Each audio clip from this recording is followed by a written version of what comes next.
Salut à toi, c'est Rémi, bienvenue dans cette nouvelle vidéo, j'espère que tu vas bien.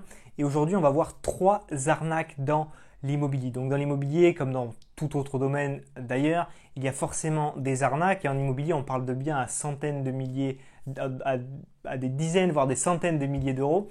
Donc forcément, il faut faire attention à ces arnaques parce que derrière, elles peuvent te coûter très cher. Première arnaque dans l'immobilier, tu peux avoir affaire à des personnes qui sont malhonnêtes.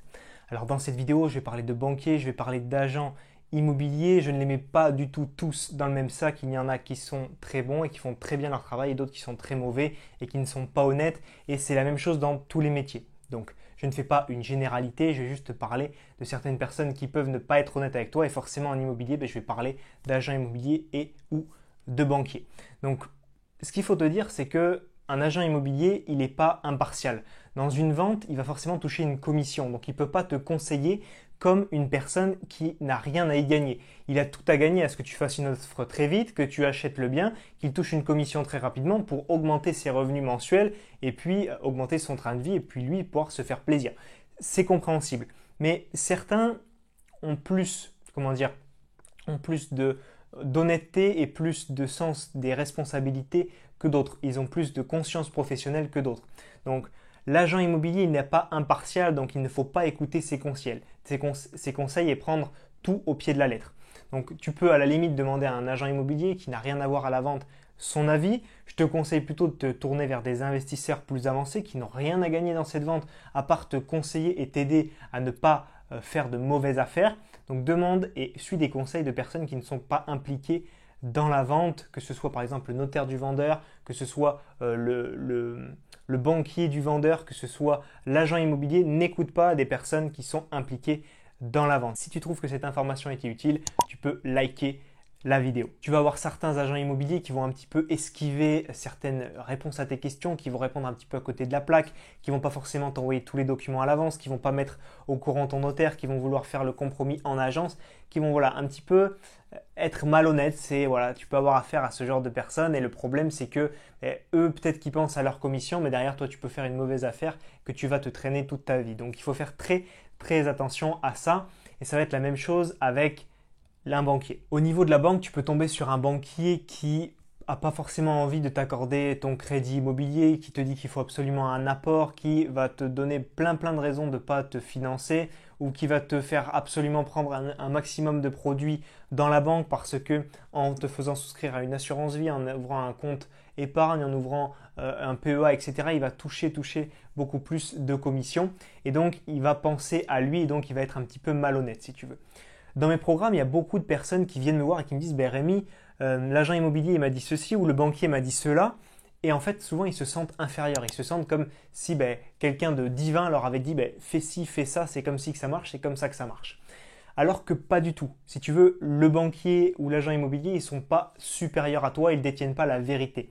Il y a des agents immobiliers qui ont de très grosses connaissances et qui vont pouvoir t'informer sur la fiscalité, mais ça m'est aussi arrivé moi-même d'en rencontrer en visite qui me parlaient de meublé, de LMNP et qui ne savaient absolument pas ce qu'ils racontaient et qui pourtant, pour certaines personnes, ont une parole qui est la vérité alors que pas du tout. Donc il faut vraiment te former. Si toi tu te formes, que tu as l'expérience nécessaire et que tu as les connaissances nécessaires, derrière, tu pourras écouter ce que le banquier te dit, écouter ce que l'agent immobilier te dit, mais le prendre avec des pincettes et réfléchir toi-même en ton âme et conscience sans forcément écouter des gens qui sont impliqués dans la vente, qui vont toucher des commissions sur des produits ou sur la vente du bien. Autre chose avec ces personnes qui peuvent être malhonnêtes, c'est par exemple pour ton annonce immobilière, l'agent immobilier qui va rédiger ton annonce, il va mentionner la surface au sol et pas la surface carrée.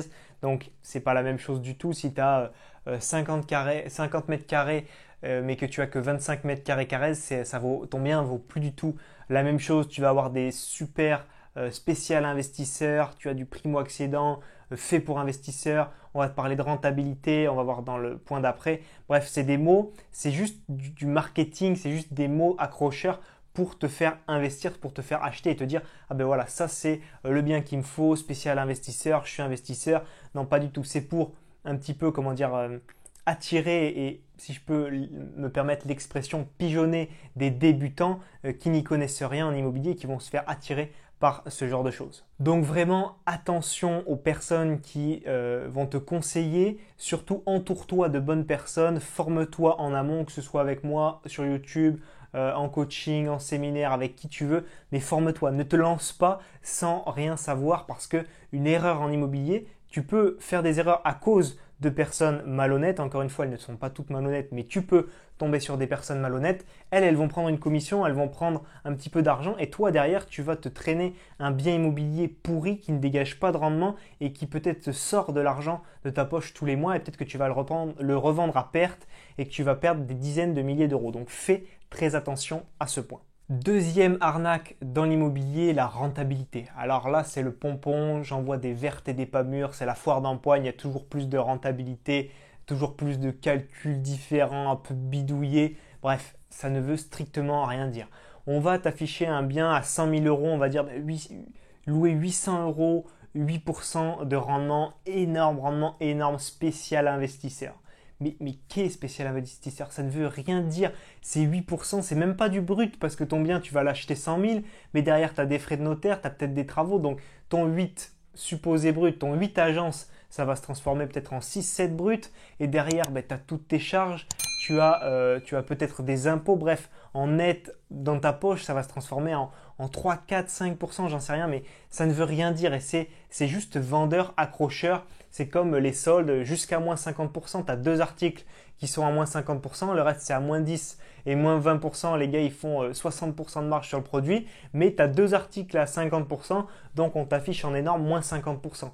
C'est juste accrocheur, c'est du vent, ça ne veut rien dire. J'ai même récemment vu des agences qui annoncent des rentabilités énormes. Alors forcément, ça m'a fait cliquer, tu vois, mais ils annoncent la rentabilité pour l'appartement loué en courte durée. C'est-à-dire ils ont fait le niveau au-dessus, ils se sont dit voilà, on annonce 12% de rentabilité annuelle, 15% de rentabilité annuelle. Parce qu'ils disent bah voilà, le studio il vaut, je sais pas moi, j'en sais rien, je dis des chiffres comme ça, il vaut 60 000 euros, vous louez 1000 euros par mois, mais derrière c'est 1000 euros de chiffre d'affaires, il faut quelqu'un qui gère, tu as des frais de ménage, des frais de service, tu as des frais Airbnb, bref. Tu as un tas de frais et ils gonflent les chiffres pour te mettre de la poudre aux yeux si tu veux. Donc encore une fois, fais très attention à ça, prends du recul, ne saute pas sur une affaire où on t'annonce 15% de rendement, réfléchis, refais tes calculs et puis on parlait de location courte durée, fais très attention. Ta location courte durée, si tu veux faire de la location courte durée, c'est bien, pourquoi pas, mais la règle de base c'est que ton appartement soit au moins autofinancé en location meublée classique. C'est la règle de base. Donc attention aux calculs de rentabilité gonflés, refais tes calculs toi-même et surtout ne regarde pas que la rentabilité, regarde surtout le cash flow. Le cash flow, c'est ce qui va te rester concrètement à la fin du mois dans tes poches. Tu me dis ouais, j'ai un investissement à 5% net. Ok, c'est peut-être bien, mais je ne sais même pas ce que ça veut dire. C'est un investissement à 30 000, 100 000, 1 million. Je ne sais même pas ce que ça veut dire. Combien tu as tous les mois dans ta poche qui reste dans ta poche d'excédent de trésorerie? C'est du cash flow. Donc là, calcule ton cash flow. Et là, ce sera beaucoup plus intéressant que de parler de rentabilité. Et puis toujours dans ces chiffres, ils sont gonflés, ils ne prennent pas en compte la vacance locative. Des fois, on oublie de te transmettre le montant de la taxe foncière ou on le fait traîner parce qu'elle est très importante et ça va plomber forcément un petit peu ton cash flow. Donc voilà, pense à tout ça, c'est très important. Fais des calculs réalistes et pas trop optimistes. Reste sur le réaliste. Troisième arnaque dans l'immobilier, les problèmes dans ton bien. J'ai le sourire parce que je sais que je vais te parler d'une anecdote qui m'a fait tellement rire sur le coup que maintenant ça me fait rire parce que je sais que je vais t'en parler. Donc regarde s'il n'y a pas des vis cachés, des malfaçons, des nuisances sonores, de l'humidité, bref. Ce qu'il faut, c'est que tu fasses forcément une contre-visite avec ton artisan qui va analyser tout, qui va regarder le sol, les murs, les peintures, s'il y a des fissures, de l'humidité, il va savoir analyser. Si tu veux, mon artisan, c'est un peu une brute, c'est-à-dire qu'il va venir, il va gratter direct, il va vite regarder par la fenêtre, il va secouer un peu les trucs pour voir si ça tient, mais au moins, il va regarder là où il faut. Toujours regarder ça parce que les agents immobiliers, ils n'ont pas l'œil, ils n'ont pas forcément envie de te le dire parce que sinon, ils savent qu'ils ne vont pas vendre le bien. Donc des fois, ils peuvent omettre de te le dire. Donc très important. Et aussi, truc très important, j'en viens à mon anecdote, c'est qu'il faut que tu ailles parler avec le voisinage. Pourquoi? Parce que j'étais en coaching il y a de ça, c'était il y a 1 an. J'étais en coaching avec une personne, donc c'était un coaching où je l'accompagnais physiquement pour aller visiter des biens immobiliers. Et on était allé sur une résidence où les biens étaient moins chers que le marché. Vraiment moins chers, hein. On était à 30-40% au-dessous. Voilà, on voit l'agent immobilier, ok, appartement un petit peu refait, au moins sur PVC, double vitrage, je m'en souviens bien. on fait le tour de l'appartement, on voit que pour une colocation, ça pourrait être quelque chose de sympa. Mais je sais pas, il y a un truc qui me plaisait pas, l'agent immobilier, il en faisait trop et il le survendait alors que c'est bien, j'en avais vu dans ces résidences, ils étaient beaucoup moins chers si tu veux, que le reste du marché. Donc ce qu'on a fait, c'est que j'ai dit à mon participant de coaching, ben, tu sais ce qu'on va faire, on va faire un petit tour et puis on va parler aux voisins, si on les croise en allant au parking, on va essayer d'en croiser certains et de leur parler. Et je me souviens qu'on avait croisé une petite mamie, très gentille, on lui avait parlé qu'on voulait peut-être investir ici, etc. Et elle nous avait dit que voilà, il y avait des squats en bas au niveau du rez-de-chaussée, qu'il y avait des gens qui traînaient et que la nuit elle entendait des coups de feu. Et, et je te jure que ça m'avait vraiment fait rire parce que du coup, déjà on sentait qu'il y avait anguille sous roche. L'agent immobilier avait rien dit là-dessus. Il disait oh oui, la copro ça s'améliore alors qu'on avait vu des garages éventrés, des boîtes à lettres arrachées, etc. Donc déjà ça nous avait mis un peu la puce à l'oreille et la petite mamie qui nous dit qu'il y avait eu qu'elle entend des coups de feu de temps en temps la nuit en bas de l'immeuble. Alors ça c'était le pompon. Donc on s'est dit bon voilà, allez, ciao, c'est pas la peine, on arrête là. Voilà pour la petite anecdote assez marrante. Donc les agents immobiliers, des fois aussi, ils ne prennent pas de marge de manœuvre. Donc ils essayent de te convaincre de mettre le maximum. Donc c'est combien votre maximum? Ah ben vous gagnez 2000 euros, donc 666 euros sur 20 ans, ça fait, allez, je sais pas moi, 160 000 euros. Ah, je vous ai trouvé un bien à 165 000 euros. Donc déjà, ils cherchent à aller plus haut. Ils prennent pas de marge de manœuvre. Ils veulent que tu mettes toute ta capa d'emprunt. Ils veulent que tu mettes de l'apport. Ils essaient de te convaincre à ça pendant le compromis.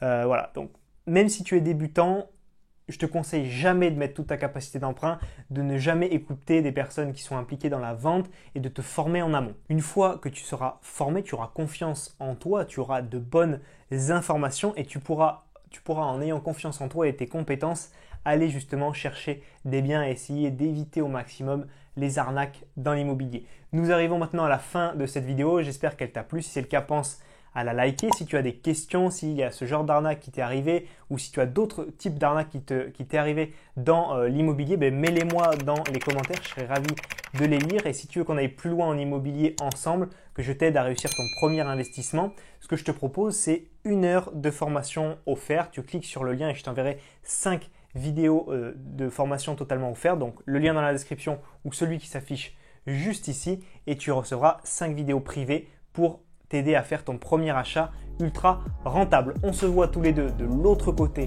dans ton espace de formation privé. C'était Rémi. Ciao, ciao.